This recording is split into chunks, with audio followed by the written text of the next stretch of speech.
हुनुहुन्छ त्रिशुली खबर टिभी। 24 घण्टा ताजा खबरको लागि हाम्रो च्यानललाई सब्स्क्राइब गर्नुहोला, नजिक रहेको बेल आइकन दबाई हामीसँग जोडिनुहोला। आज सर्वोच्चको फुलकोड बैठक बस्दै 14 न्यायाधीशले बैठक बहिष्कार गर्ने, प्रधान न्यायाधीश राणाले राजीनामा दिने घोषणा। सबै दलको सहमतिपछि मात्रै एमसीसी नेपालमा पारित हुन्छ। परराष्ट्र मन्त्री खड्का, भारतसँग कुनै पनि सीमा समस्या छैन। एमाले अध्यक्ष केपी शर्मा ओलीलाई पिताको आशीर्वाद, फागुनपछि 5 वर्षको लागि प्रधानमन्त्री हुने योग छ, मेरो छोरालाई हार्दिक शुभकामना। माओवादी केन्द्रका अध्यक्ष प्रचण्डको गहिरो आलोचना गर्दै एमालेमा प्रवेश गरेका दुर्गा प्रसाईले भन्छन् ओलीमा देश बनाउने आँट छ अनि हिम्मत छ। देउबा सरकार र विप्लव नेतृत्वको नेकपा बीच भेटवार्ता 3 बुँदे कार्यान्वयन गर्ने सहमति पूरा। एकाएक गठबन्धन सरकार बीच भयो भाडभैलो, देउबा सरकार अब टुट्ने संकेत, रामचन्द्र पौडेलले गरे यस्तो घोषणा। प्रचण्डसँग कानुन व्यवसायको छलफल, प्रधान न्यायाधीश चोलेन्द्र शमशेर राणालाई हटाउन सबै अस्त्र प्रयोग गरिने केपी शर्मा ओलीको दाबी, प्रधान न्यायाधीशलाई हटाएरै छाड्छौं। र पूर्व प्रहरी महानिरीक्षक आइजिपी शरविन्द्र खानाललाई नेकपा एमालेमा प्रवेश गराउँदै केपी शर्मा ओली, गठबन्धनप्रति ओलीको टिप्पणी, जुङ्गा त आफ्नो पो लाग्नुपर्छ, अर्काले टाँसिदिएको जुङ्गा के ताउ लगाउनु। अब हेर्नुहोस् पुरा समाचार।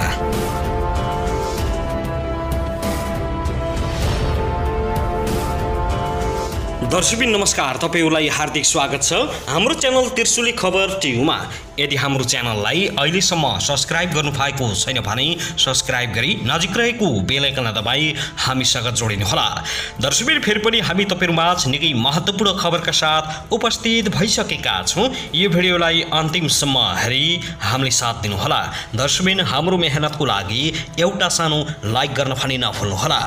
दर्शकबिन अब लागौं पहिलो खबरतर्फ। परराष्ट्र मन्त्री नारायण खड्काले सबै दलको सहमतिपछि मात्रै एमसीसी पारित हुने बताएका छन्। आज सोमबार बिहान उदयपुरमा आयोजित पत्रकार सम्मेलनमा परराष्ट्र मन्त्री खड्काले गठबन्धनमा मात्र नभई एमालेको सहमतिमा एमसीसी पास हुने दावी गरेका छन्। एमसीसी बारे निर्णय गर्न प्रधानमन्त्री शेरबहादुर देउवाले शीर्ष नेताहरूसँग छलफल गर्ने उनको भनाइ छ।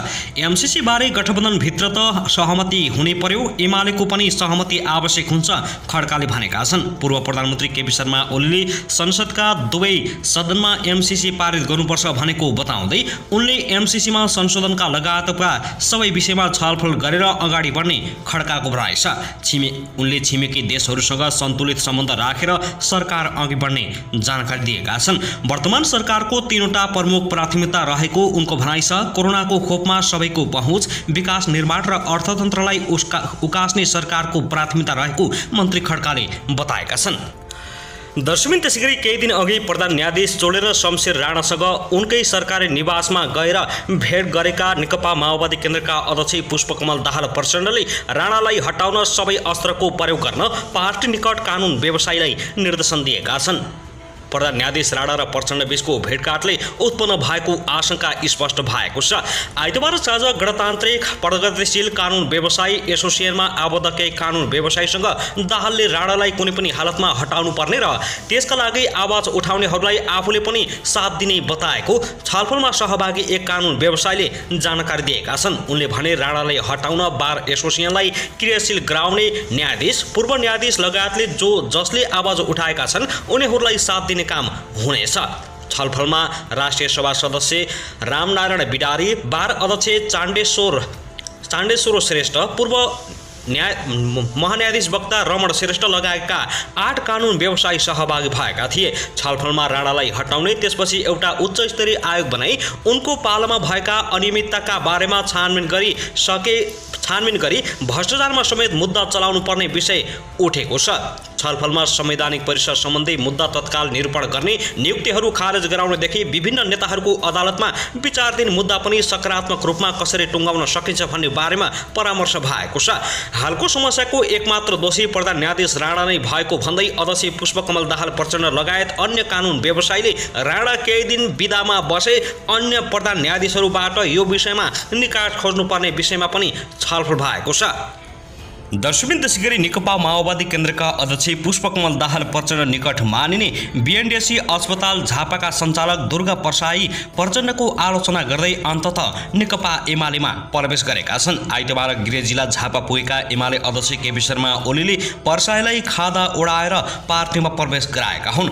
पार्टी प्रवेशसँगै कार्यक्रममा उनले आफ्नो मन्तव्य राखेका थिए। मन्तव्यका क्रममा उनले माओवादी केन्द्रका अध्यक्ष पुष्पकमल दाहाल प्रचण्ड र जनता समाजवादी पार्टी नेपाल जसपाका संघीय परिषद अध्यक्ष डा बाबुराम भट्टराईको चर्को आलोचना गरेका छन्। प्रसाईले दुवैलाई कम्युनिस्ट भन्न लाज लाग्ने बताएका छन् भने हिजोको दिन आजकै दिन देख्नकै लागि क्रान्ति गरिएको हो भन्दै प्रचण्ड र बाबुराम भट्टराईले प्रश्न गरेका छन्।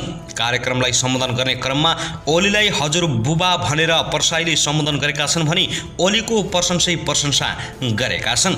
ओलीलाई उनले सिङ्गापुरका निर्माता ली क्वान यू र मलेसियाका नेता महाथिर मोहम्मद नै भनिदिएका छन्। ओलीमा म सिङ्गापुरका नेता ली क्वान देख्छु, महाथिर मोहम्मद देख्छु। त्यसपछि प्रसाईले माओवादीको खोइरो खन्दा हलमा होटिङको वर्ष चलेको थियो। उनले माओवादी विरुद्ध खोइरो नै खनेका छन्। एमाले र माओवादी केन्द्रबीच एकता हुनु अघि प्रचण्ड र ओलीलाई आफ्नै निवासमा लन्च गराएका प्रसाईले दुवैलाई मार्सी चामलको भात खुवाएको बताएका छन् र उक्त तस्बिर अझै पनि सार्वजनिक रूपमा चर्चामा आइरहेको छ। 2077 फागुन 23 गते सर्वोच्च अदालतले नेकपा खारेज गरेर साबिकै एमाले र माओवादी केन्द्र बिउताएपछि प्रसाई ओलीतिर लागेका थिए।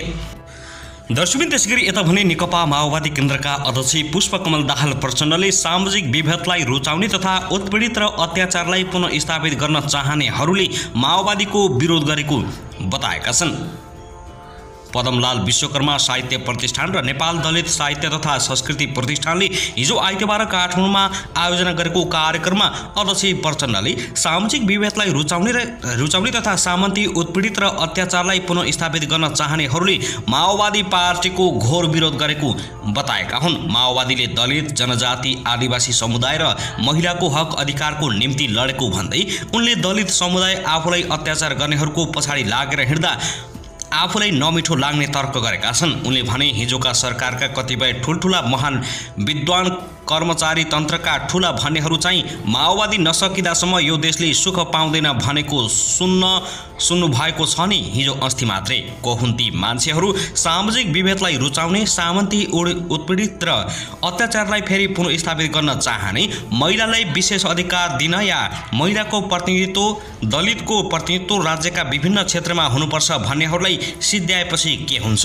तर दुर्भाग्य के छ भने जुन वर्ग समुदायका निम्ति हामी लडाईँ लड्यौँ त्यो वर्ग समुदाय पनि जानेर वा नजानेर आफूलाई नै अत्याचार गर्नेहरूको पछि लागेर ताली पिट्दै हिँडेको देख्दा मलाई कहिलेकाहीँ बडो नमिठो लाग्छ। के भएको होला भन्दै उनले गुनासो बोकेका छन्।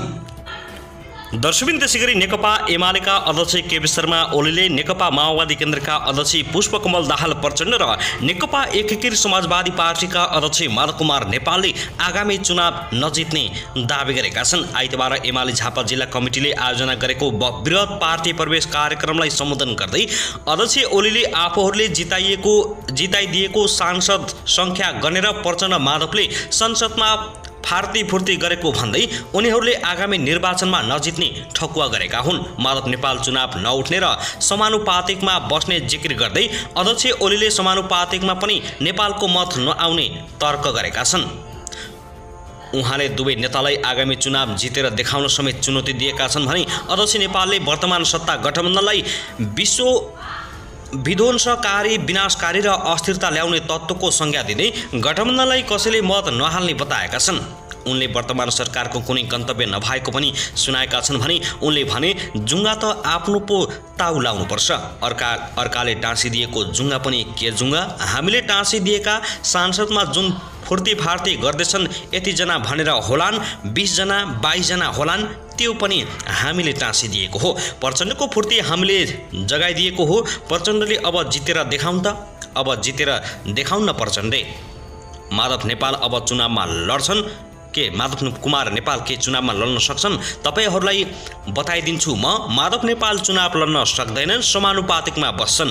आउला र खाउला भनेर त्यो हुनेवाला छैन, कुनै हुनेवाला छैन। मोर्चा भनेको त त्यो यति मान्छेमा मन्त्री हुनलाई त त्यस्तो मारामार भएर 3 महिना लाग्यो मन्त्री बनाउन। जनस्तरमा जाँदा यिनलाई मोर्चा बनाउन कि मोर्चा हालुन् कि जे सुकै गरून्, कसले भोट दिन्छ यिनलाई? अब यी विध्वंसकारी तत्त्व हुन्, विनाशकारी तत्त्व हुन्, यी भड्काउने तत्त्वहरू हुन्, अस्थिरता ल्याउने तत्त्वहरू हुन्, स्थिरता बनाउने तत्त्वहरू हुन्। कसले यिनीहरूलाई दिन्छ भोट भन्दै उनले आक्रोश पोखेका छन्। यिनलाई अब भन्छन् जाऊ न अदालत परमादेश लिएर आऊ, हामी कहाँ किन आउँछौँ? यो जनताले बनाइदिएको सरकार होइन नि। यी विभिन्न थरी यी जान्छन् कता भनेको एउटाको मुख उता फर्किएको छ, एउटाको मुख उता फर्किएको छ, एउटाको मुख उता हिँड्छन्, जान्छन् कता? यिनीहरूको गन्तव्य के हो, कता जाने हो? एउटा मधेस भन्छ, अर्को कुरा गर्छ। यी विभिन्न थरी विभिन्न प्रकारका तत्त्वहरू जान्छन् कता? गन्तव्य नै छैन।